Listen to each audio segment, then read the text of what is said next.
weerar burburin ah oo lagu qaaday suuqa Siinay iyo shacab careysan oo burburiyay jiingadii deerka ahayd ee lagu wareejiyay dhulkii banaanaa ee dadka shacabka ah laga kiciyay xilli ciidamo fara badan dawladdu ay haatan soo dhoobtay qaybo kamid ah suuqa Siinay. haddii ay tahay markii ugu horeysay aad soo booqatay fadlan subscribe dheh si wararkeenu ay ku soo gaaraan sidoo kale like dhe muuqaalka mahadsanid.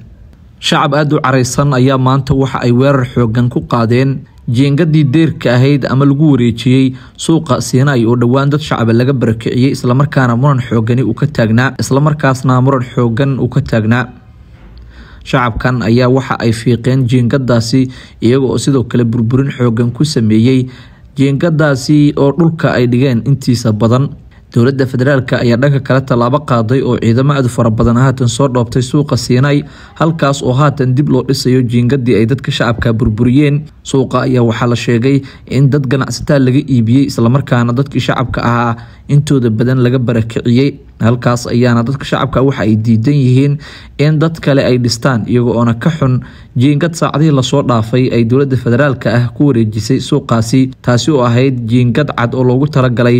in lagu wareejiyo markaa kadibna dhulkaasi la dhisto. hase yeeshee dadka shacabka ayaa waxa ay sheegeen in arrinkaasi aqbalaynin iyaga oo haatan ag dhooban goobta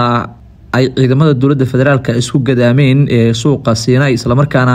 ay eegayaan bal sida ay wax noqdaan hase ahaatee ay muuqato inaysan yeelaynin in dhulkaasi ay dad kale qaataan. dhawaan ayay ahayd markii baraha bulshada uu qabsaday nin oday ah oo ciidanka booliisku ay qadinayaan isla markaana ay si xun u jurdileen ka oo baraha bulshada qabsaday isaga oo markaasi ku sugnaa suuqa Siinay qaybo kamid ah oo laga burburiyay.